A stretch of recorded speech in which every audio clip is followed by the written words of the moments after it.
If you would like to hear Night Dreams Talk Radio on your local radio station, let them know. Tell them to check out www.nightdreamstalkradio.com, and thank you. Night Dreams Talk Radio, After Dark, wants to give a big shout out to all the truckers that listen to our show.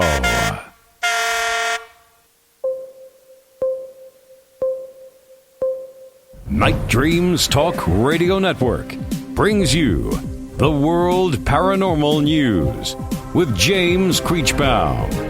Now, the latest news. This is Night Dreams Talk Radio Network News, and I'm James Creechbaum. A third of Londoners have seen a road ghost. A new survey has revealed the surprising number of British motorists who believe that they have seen a ghost. The poll, which was conducted by a car leasing firm, focused on car drivers across the British Isles who had at some point witnessed a potential spook while out driving on the country's roads. SS Cotopaxi shipwreck found after 94 years. A steamship that famously went missing near the Bermuda Triangle in 1925 has finally been located. Now that the SS Cotopaxi, a ship built in 1918 that famously disappeared without a trace in the Bermuda Triangle after heading from Charleston, South Carolina to Havana, Cuba in 1925. Its disappearance went on to become one of the biggest maritime mysteries of all time. Now, though, almost a century after it vanished, a team of researchers, including a biologist and a shipwreck explorer, believe that they have finally found the remains of the long-lost vessel off the coast of St. Augustine, Florida, in an area of the ocean known as the Bear Wreck. Scientists discovered that Giza Pyramid concentrates energy within its chambers. The Giza Pyramids are an amazing engineering feat and have long been believed to serve a purpose that is greater than being merely a pharaoh's tomb. A group of physicists discovered that the Great Pyramid could concentrate electromagnetic energy, leading scientists to believe that they could use this ancient system to create a new nanoparticles for sensor use and photovoltaic cells improvement. The fertilizer used by the tobacco industry is radioactive. The plant absorbs it and the smoker inhales it. It gets lodged in the lungs and over time contributes to huge radiation dose to the smoker and could be a factor in lung cancer. Huge prehistoric shark found in a cave wall. The well-preserved fossil remains of a 330-million-year-old shark have been discovered in a cave in Kentucky. The species dates back around 330 million years to the late Mississippian period and was around the size of the great white shark. Feral herpes-infected monkeys are wreaking havoc in Florida. Feral monkeys capable of spreading deadly herpes are plaguing Floridians, and state's wildlife experts are complaining. The most menacing, about 30% of those caught harbored herpes B virus, and some actively carrying the disease in their saliva and other bodily fluids, meaning it could easily be transmitted by a bite.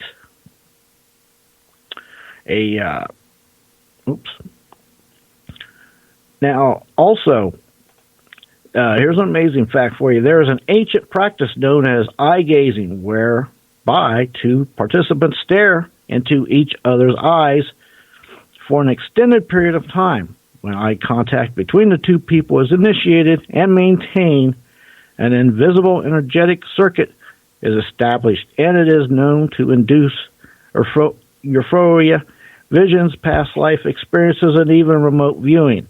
From here, it is possible to reach a higher state of consciousness. The saying, eyes are the window of the soul, has much, much more meaning than we may realize. In 1901, a doctor named Duncan McDowell tried to prove the existence of the human soul. To do so, he measured the weight of a person at the moment of death. He has 6 patients, all of which experienced weight loss, with the average loss of weight being 21 grams. Next news break on the next show. From our compound, from the West Coast to the East Coast to worldwide, both on the internet and terrestrial radio, you're listening to Gary Anderson on Night Dreams Talk Radio After Dark. And here I am. Tonight our guest is George Workman. He's a Bigfoot investigator, researcher. George, are you still with us? Yes, I am. Can you hear me? Oh, we can hear you fine. Now, what is your plans for this spring and summer? This year, kind of in flux. I'm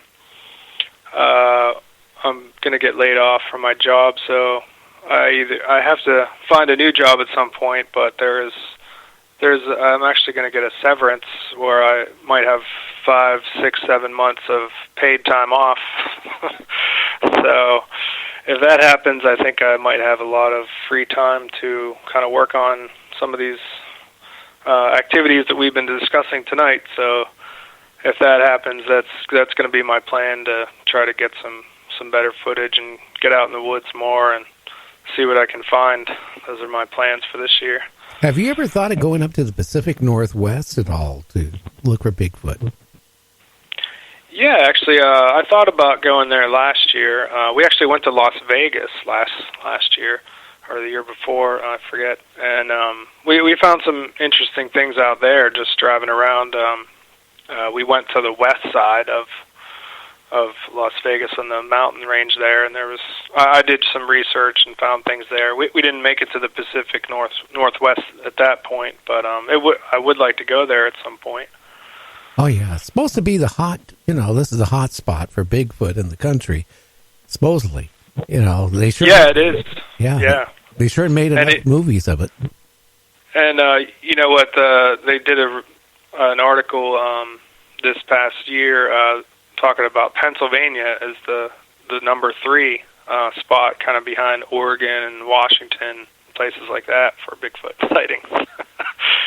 So, actually, one of the things that I do in my group, I have a Facebook group, Bigfoot Dogman Info Library, and one of the projects that I've worked on, remember I told you I was a data guy in IT, so I've created a map of all the public Pennsylvania reports, and you can go on Google Maps and type PA Bigfoot encounter map, and there's about 600 reports on there going back to the early 1900s.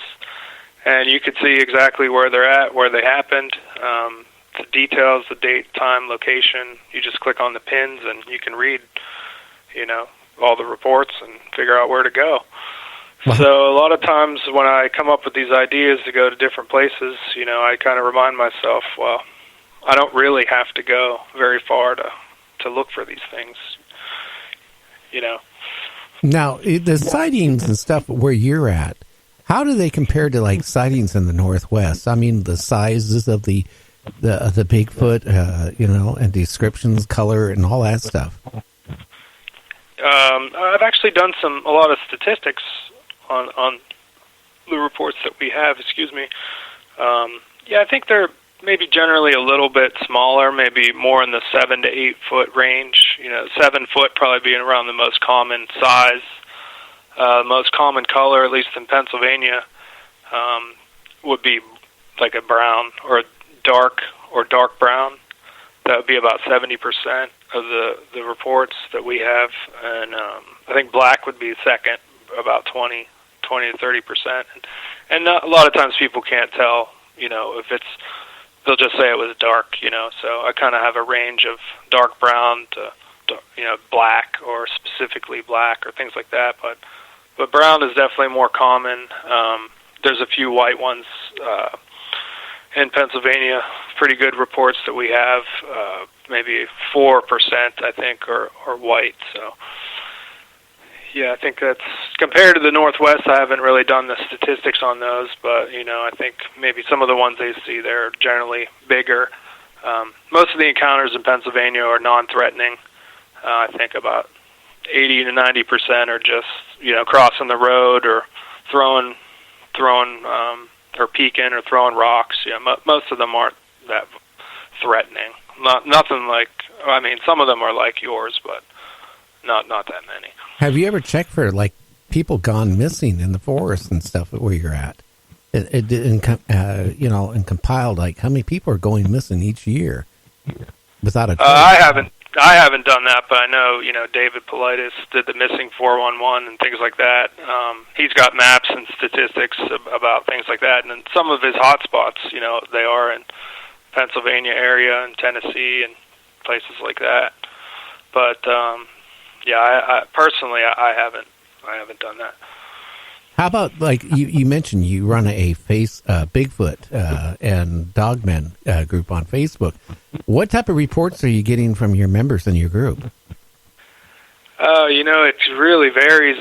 We got a few thousand members, so you'll get all kinds. You'll get Dogman reports. Not as many Dogman reports, but a lot of the Bigfoot reports. I ran a post the other day asking people what's the weirdest, strangest thing you've heard in the woods, and boy, the responses are just, there's so many. There's hundreds of responses. These stories, you wouldn't believe.